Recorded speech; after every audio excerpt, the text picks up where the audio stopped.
The first thing people noticed was the sound. Plastic clattered across polished marble, followed by laughter that cut too sharp for such a quiet place. A half-eaten sandwich slid to a stop near a woman's shoes. Expensive leather, spotless, unmoving. She stood there calmly, as if humiliation were just another breeze passing through. The boy who threw it was young, rich, careless. His grin was wide. His friends laughed louder, and behind them, his mother tilted her head back, amused, as if cruelty were entertainment. The woman slowly looked down, then up. Her eyes didn't burn with anger. They held something far heavier. Before we go any further, I'm curious. Where are you watching from right now? Stories like this travel farther than we imagine, crossing cities and hearts. Drop your city below, and let's see how wide this moment really reaches. Her name was Grace Williams. No one in that upscale hotel lobby knew it yet. To them, she was just another black woman standing alone, dressed simply, carrying herself with quiet dignity. No one noticed the subtle gold pin on her coat. No one asked why the hotel manager had stiffened the moment he saw her. Ethan Carter did notice her, but only enough to decide she was beneath him. "Relax, Mom," Ethan said, brushing crumbs from his hands. "It's not like she belongs here anyway." His mother, Victoria Carter, smiled indulgently. "Ethan, don't make a mess," she said, though her tone carried no real scolding. "Some people are too sensitive." Grace said nothing. She bent down, picked up the sandwich, and placed it carefully on a nearby table. Her hands were steady, her face calm, but something in her chest tightened, not from the insult, but from the familiarity of it. She had been here before. Years ago, she'd stood in a different building, holding a resume that no one wanted to read. Years ago, laughter had followed her too. Quiet laughs, polite ones, the kind that sting more because they pretend to be kind. She straightened and met Ethan's eyes. "I hope your day gets better," she said softly. That only made the laughter worse. "Did you hear that?" One of Ethan's friends snorted. "She hopes your day gets better." Ethan leaned closer. "Lady, you should worry about yours." Grace turned and walked toward the elevator. Each step echoed in the lobby. No tears, no shaking, just control, earned the hard way. Behind the front desk, the hotel manager whispered urgently into a phone. "Yes, she's here. Yes, I'm sure." The elevator doors closed. Inside, Grace finally exhaled. Her reflection stared back at her in the mirrored walls. Strong, tired, human. She pressed her fingers together, grounding herself. Today mattered. Not because of what just happened, but because of what was coming. On the 15th floor, Grace stepped out and walked down a quiet hallway. She stopped at a suite guarded by 2 security officers. They nodded respectfully and opened the door without a word. Inside, the mood changed. Screens glowed. Executives sat around a long table, tense, waiting. When Grace entered, the room stood. "Ms. Williams," one man said, voice careful. "We weren't expecting you so early." Grace gave a small smile. "I prefer to see things with my own eyes." Across the table lay folders, financial reports, contracts, futures hanging by threads. The Carter family name appeared again and again in bold letters. Grace took her seat at the head of the table. "Let's begin," she said. Hours earlier, Ethan Carter had thrown food at a stranger. Now, decisions were being made that would decide his family's future. Back in the lobby, Victoria Carter sipped champagne, still chuckling with her friends. "Kids will be kids," she said lightly. "Honestly, people take things too seriously these days." Her phone buzzed. She glanced down and frowned. One missed call, then another. Then her husband's name flashed across the screen. She answered, irritation sharp. "Michael, I'm busy." "What is it?" His voice came through strained, low. "Where are you?" "At the hotel." "Why?" A pause. "Too long."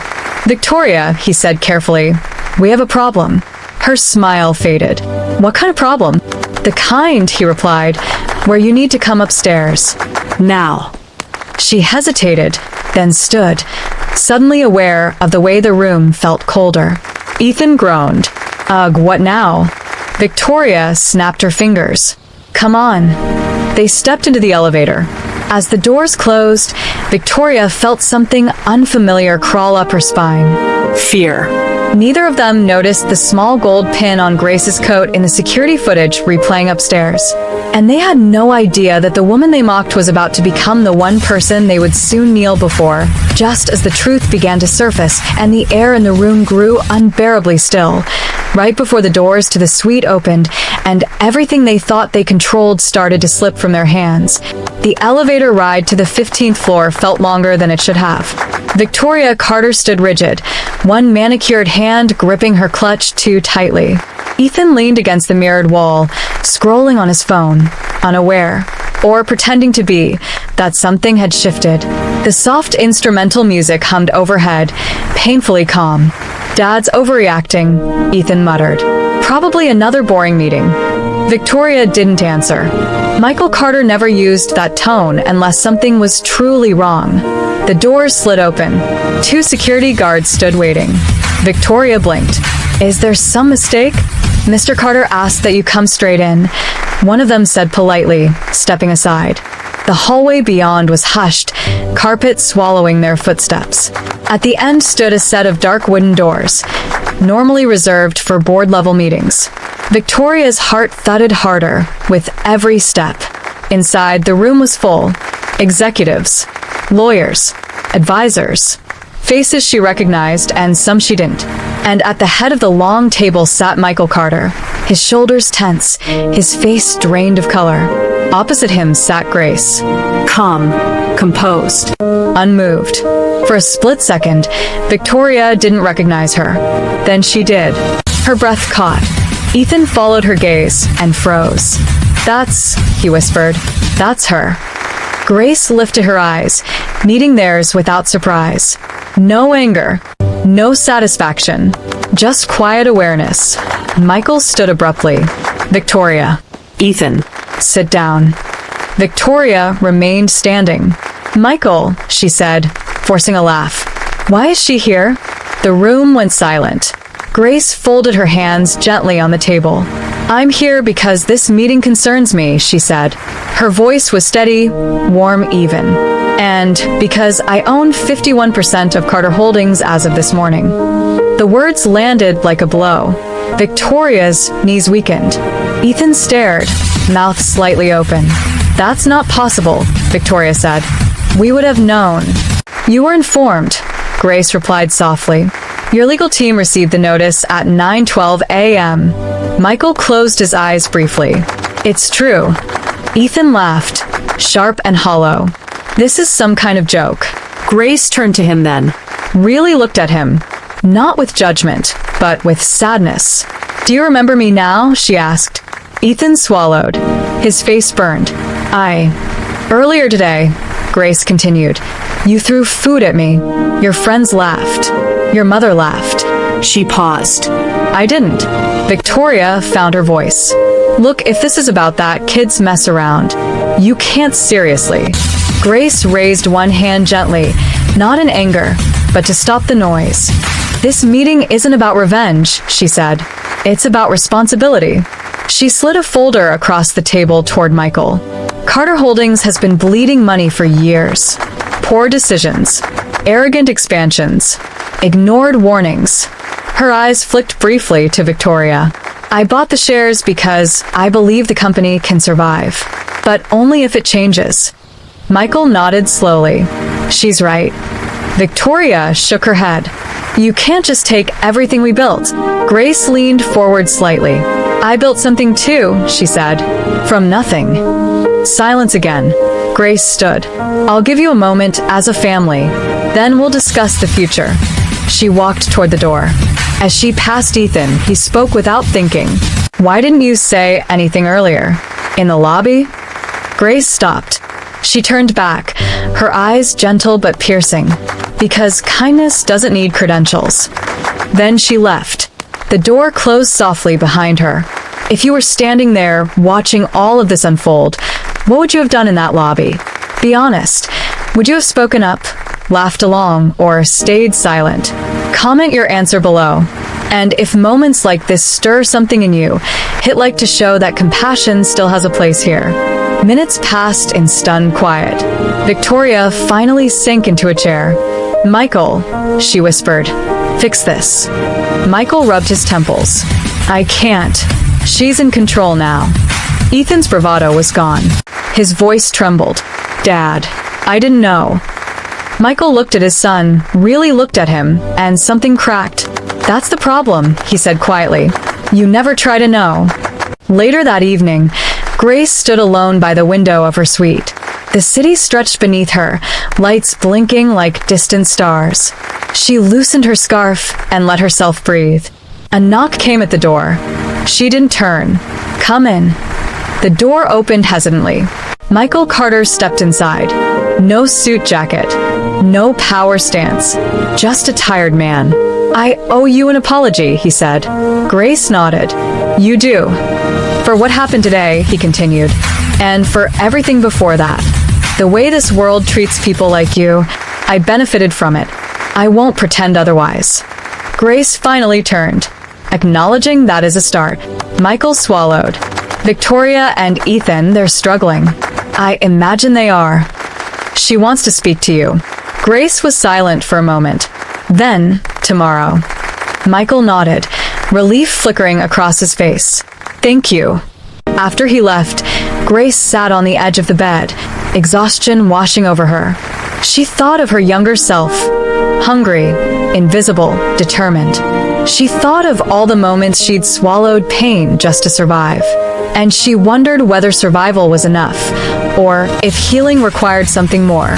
Across the hall, Victoria paced her suite, phone pressed to her ear, voice frantic. "We can't lose everything," she hissed. "We need her to forgive us." Ethan sat on the couch, staring at his hands. The memory replayed in his mind, the sandwich hitting the floor, the laughter, her calm eyes. For the first time in his life, shame settled deep. And somewhere between pride and panic, the Carter family realized something terrifying. The woman they mocked wasn't just powerful. She was merciful. And mercy, when offered or withheld, could change everything, just as the next morning crept closer, bringing with it a choice that would expose who they truly were when forgiveness was no longer theoretical, but painfully real. Morning arrived quietly, almost politely, as if the city itself was unsure whether it should intrude.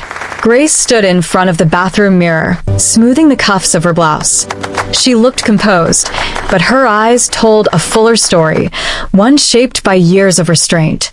Today wasn't about power.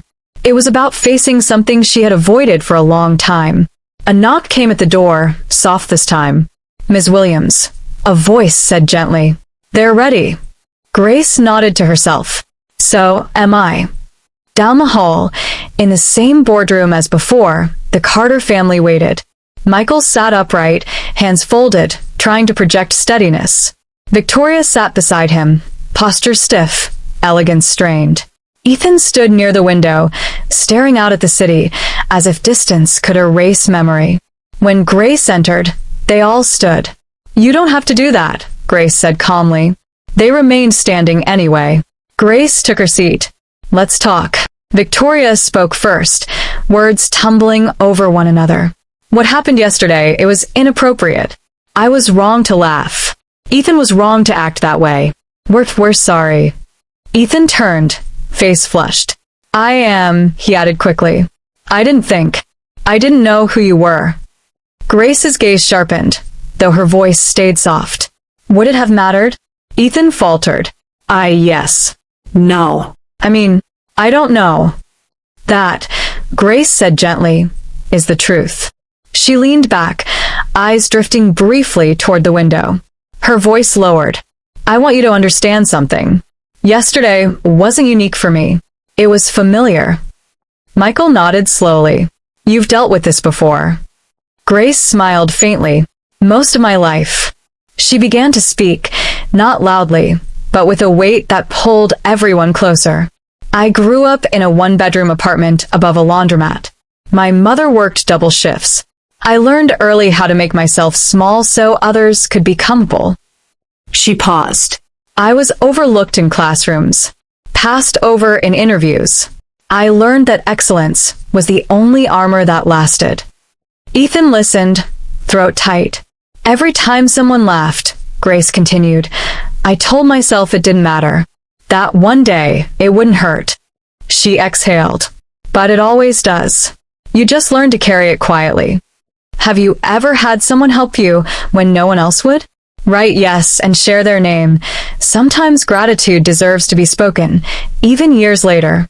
Victoria's eyes glistened despite herself. Grace returned her attention to the table. I didn't buy Carter Holdings to humiliate you. I bought it because your company employs thousands of people who do matter. Michael swallowed. What do you want from us? Grace didn't answer immediately. She stood and walked slowly to the window, city light pouring over her shoulders. I want accountability, she said. And I want change. She turned to Ethan. Not punishment. Growth. Ethan straightened. Tell me what to do. Grace studied him for a long moment. That's the first honest thing you've said. She returned to her seat. Ethan, you'll spend the next 6 months working in departments you've never stepped foot in. Entry level. No name privileges. Victoria opened her mouth, then stopped herself. And you, Grace continued, looking at Victoria, will step down from the board. Temporarily. Victoria's breath caught. Grace. This isn't exile, Grace said evenly. It's reflection. Michael nodded slowly. And me? Grace met his eyes. You stay. But you listen more than you speak. The silence that followed was heavy, but different. Not fearful, thoughtful. Later that afternoon, Grace walked alone through the city streets.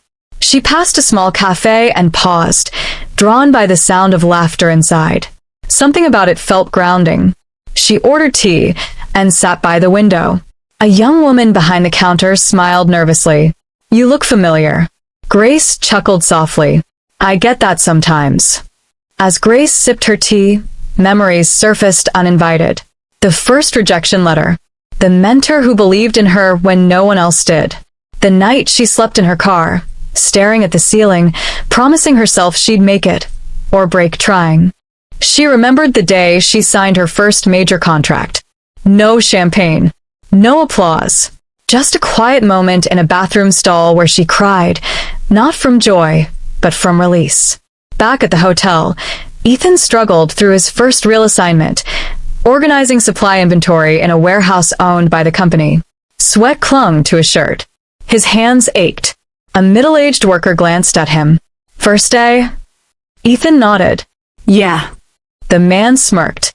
It shows. Ethan almost snapped back, then stopped. He thought of Grace, of her calm voice. Can you show me how to do it right? Ethan asked instead. The man raised an eyebrow, then nodded. That night, Victoria sat alone in her suite, scrolling through old photos, galas, vacations, laughter that now felt hollow. She stopped at one picture of Ethan as a child, smiling wide, innocent. Her chest tightened. For the first time, she wondered what she'd taught him.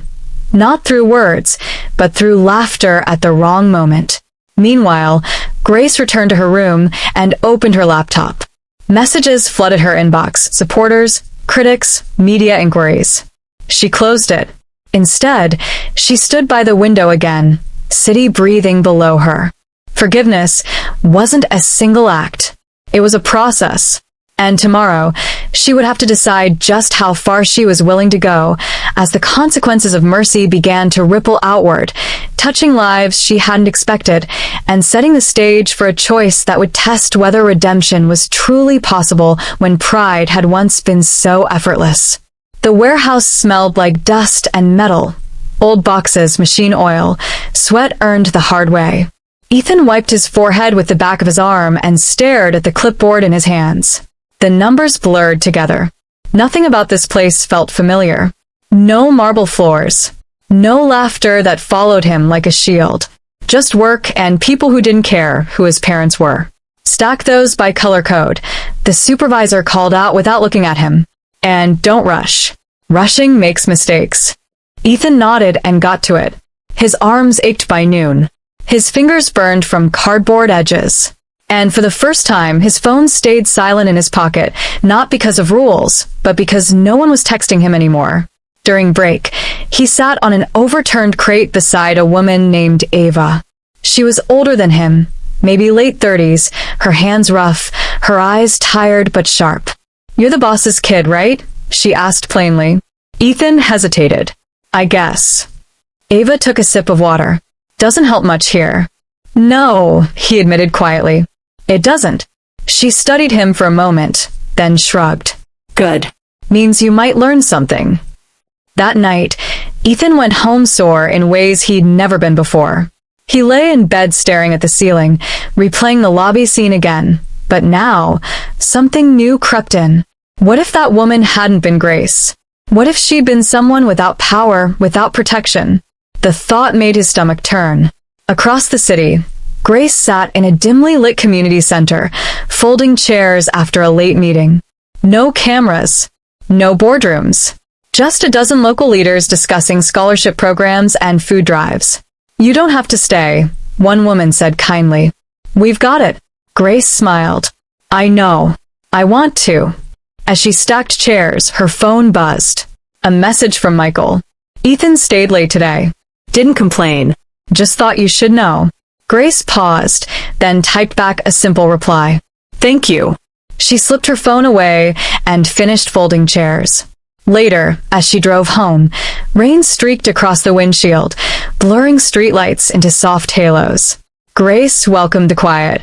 Power was loud. Silence was honest. Her mind drifted to her mother's hands, always cracked from detergent, to the nights she'd studied by flickering light, to the people who had offered help without asking for credit. Grace parked outside her apartment and sat there longer than necessary. Change, she knew, was slow, but it had a sound, a rhythm. And tonight it sounded like effort. The next week unfolded without ceremony.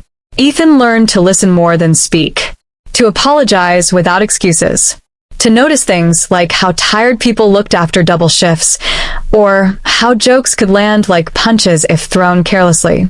Victoria, meanwhile, struggled in a different way. Without meetings or luncheons to attend, she wandered her large home like a guest. She cleaned drawers she hadn't opened in years, donated clothes still wearing tags, and in the quiet, memories she'd buried surfaced. A dinner party years ago, a joke at someone else's expense. Her laughter, easy, careless. She sat at the kitchen table one afternoon, hands folded, staring at nothing. Had she raised Ethan or simply entertained him? That evening, she asked him about his day. Ethan hesitated, then told her the truth. About the warehouse. About Ava. About the way it felt to be invisible. Victoria listened without interrupting. "I laughed," she whispered finally. "I laughed when you threw that food." Ethan nodded. "I know." Tears slipped down her cheeks. "I didn't know how much damage a laugh could do." Neither did Ethan until now. Grace noticed the changes quietly. Productivity reports improved. Complaints dropped. Employee surveys shifted tone, from resentment to cautious hope. But Grace also noticed something else. Resistance. Not everyone welcomed her leadership. Some executives whispered behind closed doors.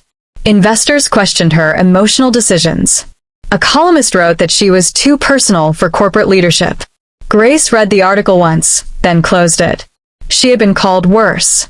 One afternoon, as Grace exited the building, a young man approached her hesitantly. "Ms. Williams," he asked, "I just wanted to say thank you for the changes." Grace smiled. "You're welcome." He swallowed. "My mom works here. She comes home less tired now." Grace felt something warm bloom in her chest. Quiet. Steady. "Now it's your turn. Share one small good thing you've done recently. Write it below so others remember that humanity still lives." Your story might light someone's path tonight. Weeks passed. Then one evening, Grace received an unexpected request. Victoria wanted to meet. Alone. They chose a small cafe, neutral ground. When Grace arrived, Victoria was already there, hands wrapped tightly around a mug. "Thank you for agreeing," Victoria said softly. Grace nodded. "I'm listening." Victoria took a breath. I've spent my life believing kindness was optional, something you show when it's convenient. Her voice trembled. I was wrong. Grace remained quiet. I laughed because I felt superior, Victoria continued. And because I didn't think it would cost me anything. She looked up, eyes wet. It did. Grace felt the weight of the moment settle between them. I can't undo what I taught my son, Victoria said. But I can learn now, if you'll let me. Grace studied her for a long moment. Forgiveness, she knew, was not owed. But neither was hope wasted. Outside, the city pulsed on, unaware, unpausing. Inside the cafe, two women sat across from each other, separated by a past neither could change and connected by a future that had not yet decided what it would become, as the space between them filled with a silence thick enough to break, or heal, depending on what was said next, just before Grace finally leaned forward and spoke. Grace didn't answer right away. She wrapped her hands around her own cup, letting the warmth sink into her palms. The cafe hummed softly, cups clinking, a low murmur of voices, the hiss of steam from the espresso machine. Ordinary sounds. Safe sounds. I don't decide who you become, Grace said at last. Only what I do with what's been done to me. Victoria nodded, tears slipping freely now. I know I don't deserve anything from you. Grace met her eyes. Deserving has nothing to do with it. She paused, then added, Tell me what you've learned.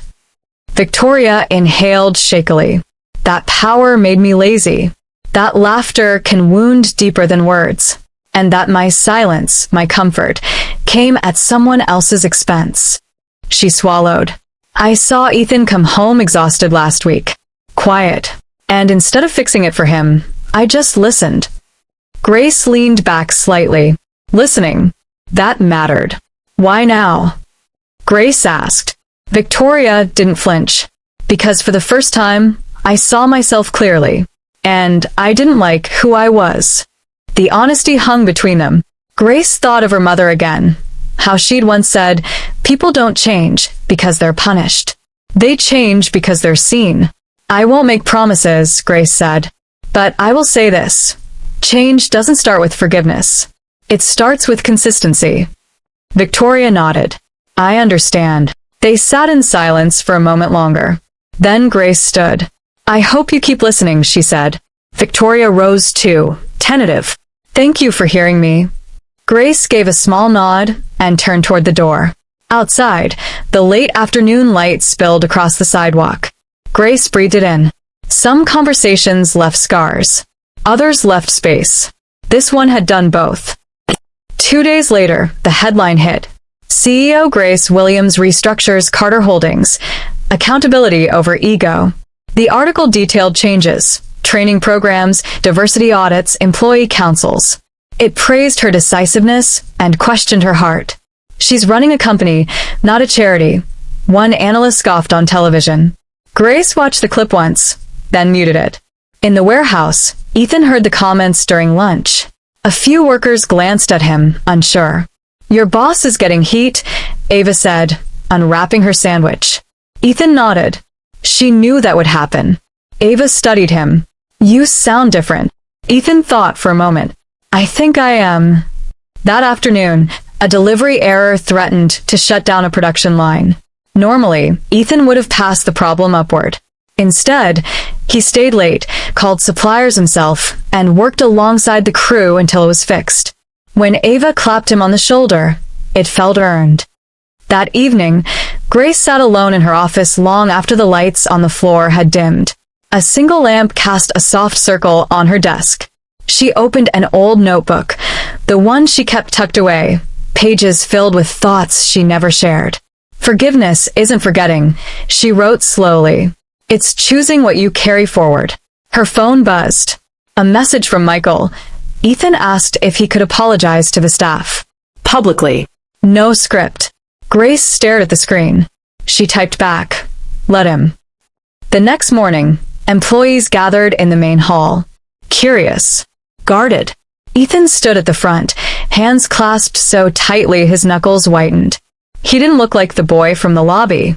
I don't deserve your respect, he began, voice unsteady. But I want to earn it. Murmurs rippled. I've lived my life thinking mistakes don't follow you if you're rich enough, he continued. I was wrong, and I hurt someone because of it. He swallowed hard. I'm sorry. No applause followed. Just quiet. And somehow that meant more. From the back of the room, Grace watched. She didn't intervene. She didn't soften the moment. Growth needed room to breathe. Later, alone in her office, Grace felt the weight of it all finally press in. Fatigue, memory, the old ache she'd learned to ignore. She closed her eyes. The lobby, the laughter, the sandwich sliding across marble. And then something new layered over it. Effort, regret, Change. if that moment earlier, Ethan's apology, hit you hard, leave a red heart. Sometimes one small symbol says what our hearts can't put into words. Grace stood and walked to the window. Night had fallen, the city glowing beneath her like a living thing. She knew better than to believe redemption was guaranteed. Some wounds never healed.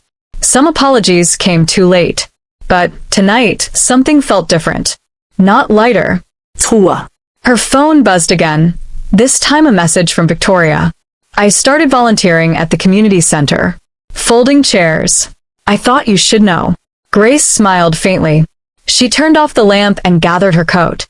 Forgiveness, she realized, wasn't a finish line. It was a door, one you could open or walk past, or stand trembling in front of until courage caught up. And soon, she would have to decide whether to step through it herself, just as pressure mounted from all sides and the world demanded a final answer, one that would test whether mercy could survive scrutiny and whether Grace was ready to risk her own peace to offer it fully, right as the stakes rose higher than ever before. The pressure didn't arrive all at once. It seeped in slowly. Emails marked urgent, calendar invites stacked back to back, voices on conference calls growing sharper. Investors wanted reassurance. The board wanted results. The media wanted a story that fit neatly into a headline.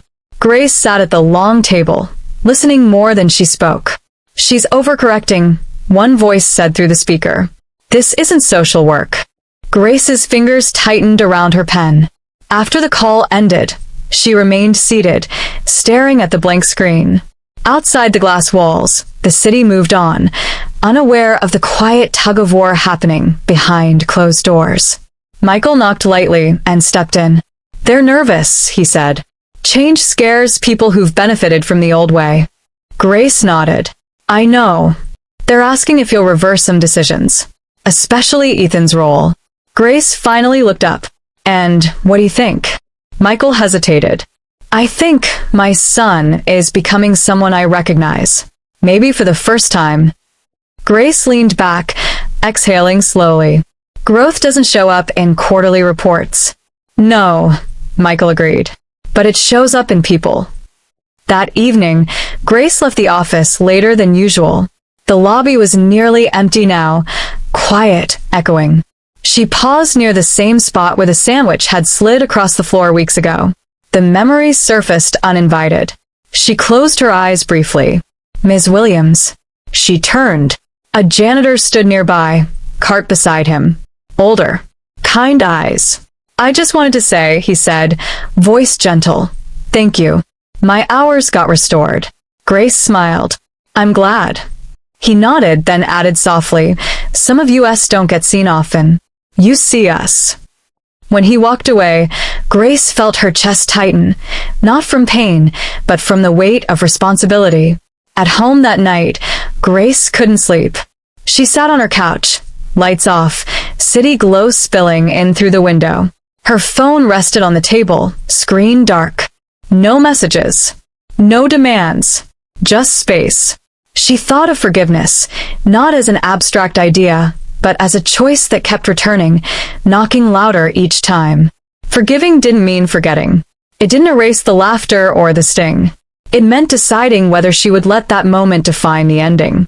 The next morning, Grace requested a meeting. Not with the board. With Ethan.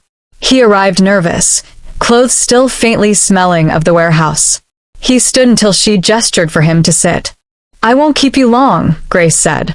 Ethan nodded. Okay. She studied him. The arrogance had faded.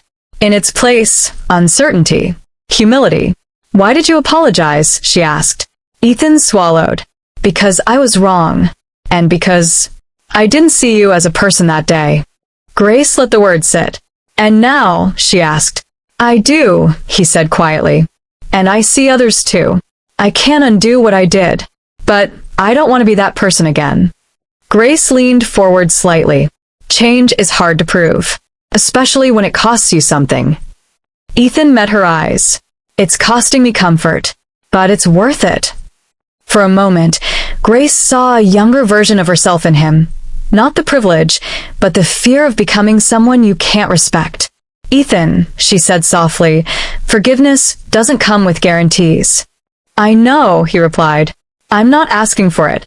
I'm earning whatever comes next. That honesty landed deeper than any apology. Later that day, the board reconvened. This time in person. Tension crackled in the room.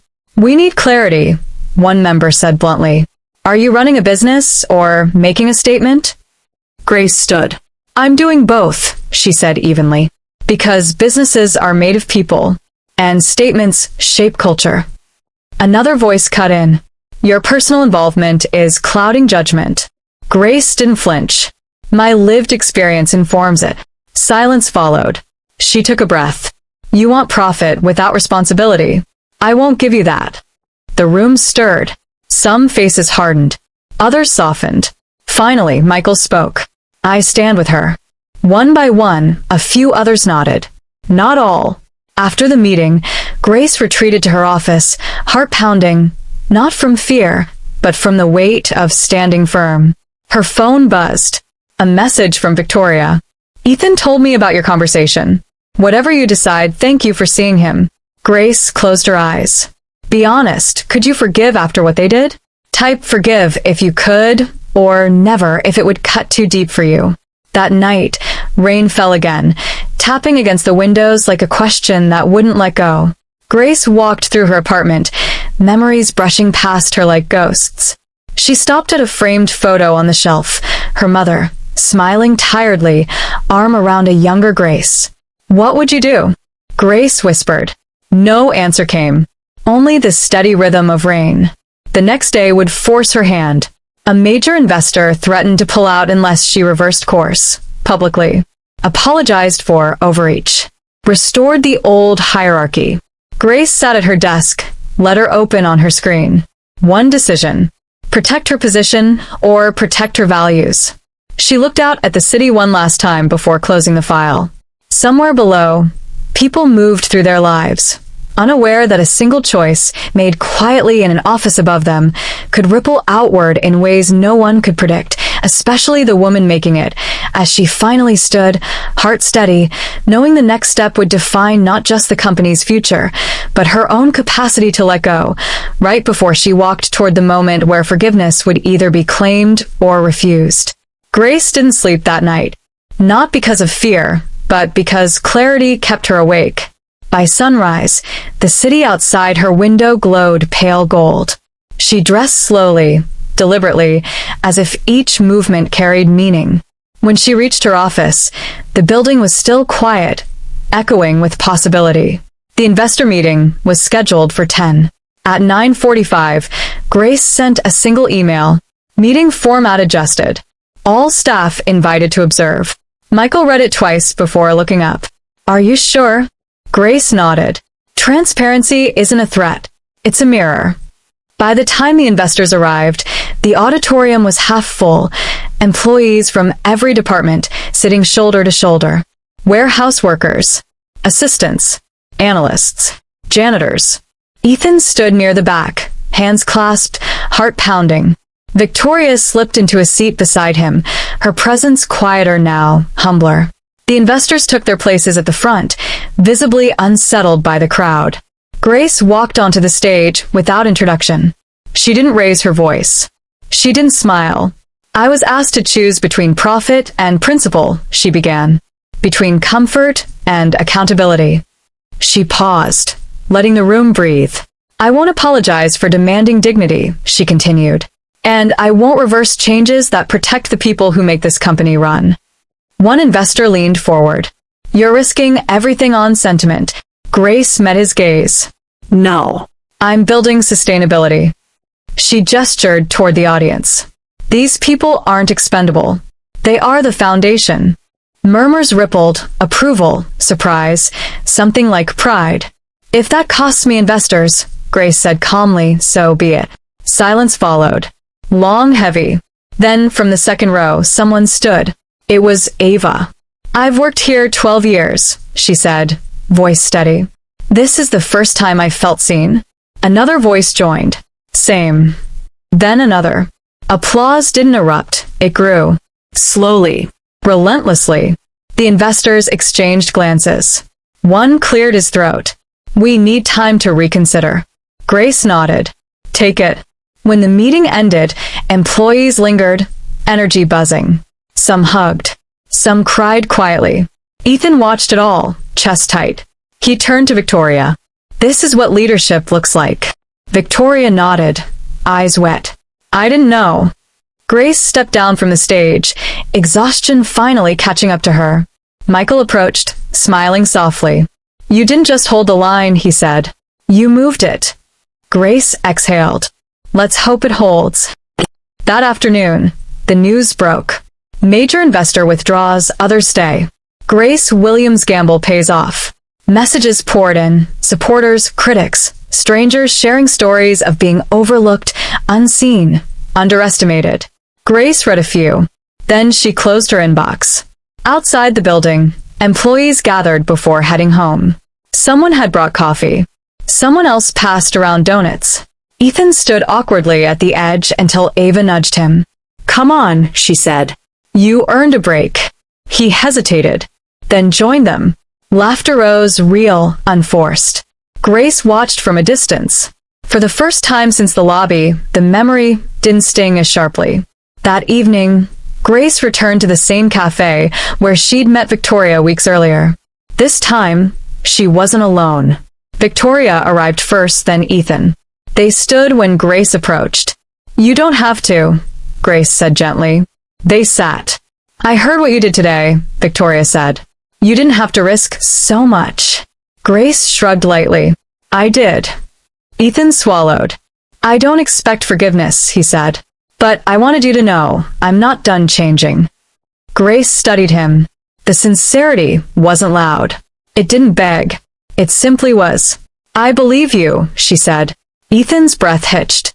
Victoria reached for her son's hand. Grace continued. Forgiveness doesn't mean trust returns overnight. It means the door isn't locked. She paused. You're both walking toward it. That matters. Tears spilled freely now, quiet, unashamed. Outside, dusk settled, soft and forgiving. Later, alone again, Grace walked through a park near her apartment. Children laughed nearby. A couple argued softly on a bench. Life, imperfect and ongoing. She sat and closed her eyes.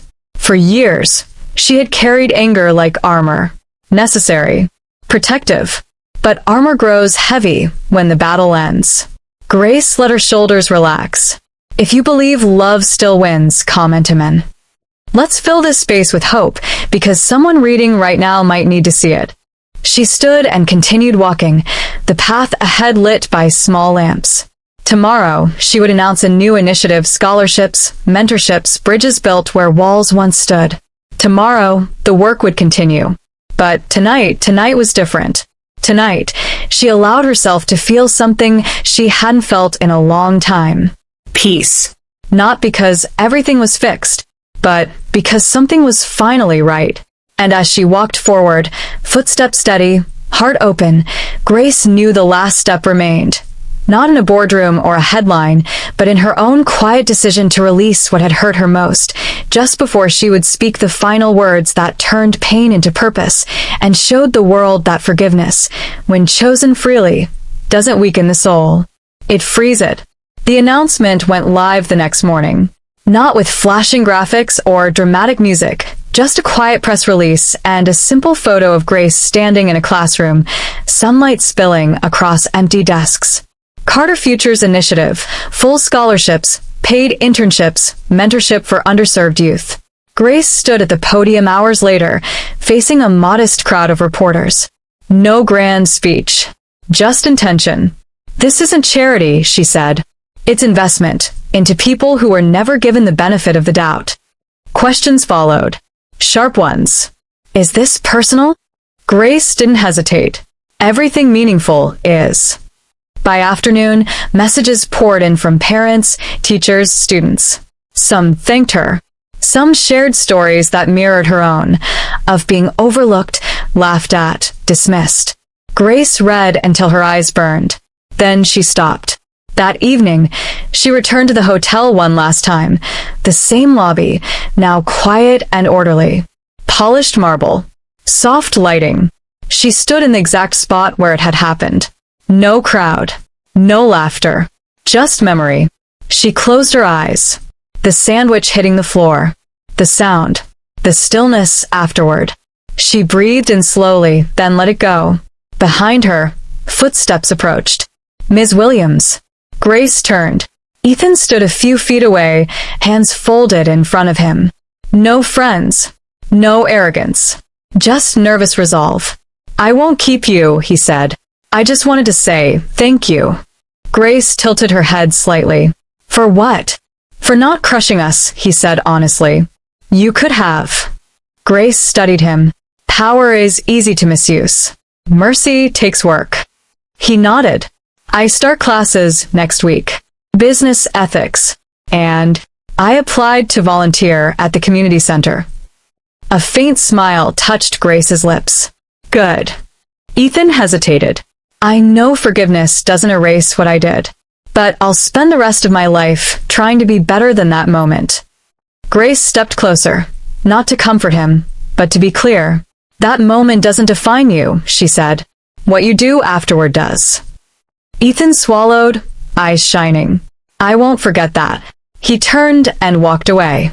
Grace watched until he disappeared through the revolving doors. For the first time, the memory loosened its grip. Weeks passed. The company stabilized. Then grew.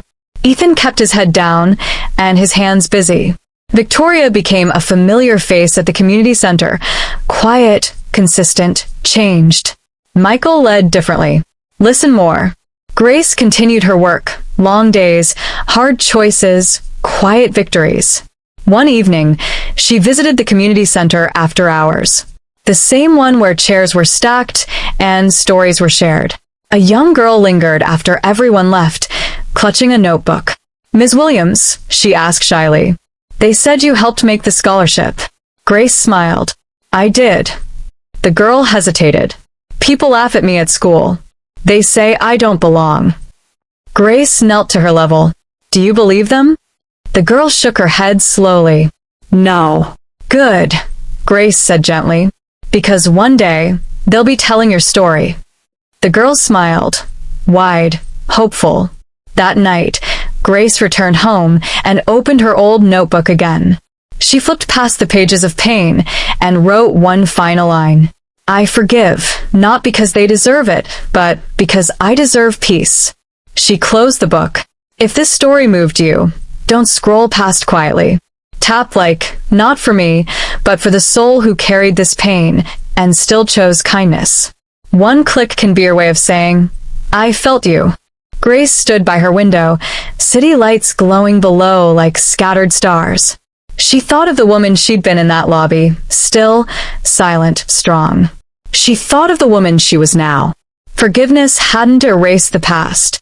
It had transformed it. And somewhere out there, someone watching, someone hurting, someone doubting their worth, might see this story and realize something vital. That dignity doesn't require permission. That kindness can outlast cruelty. And that sometimes the most powerful response to humiliation is grace. The city breathed on. And so did she. End.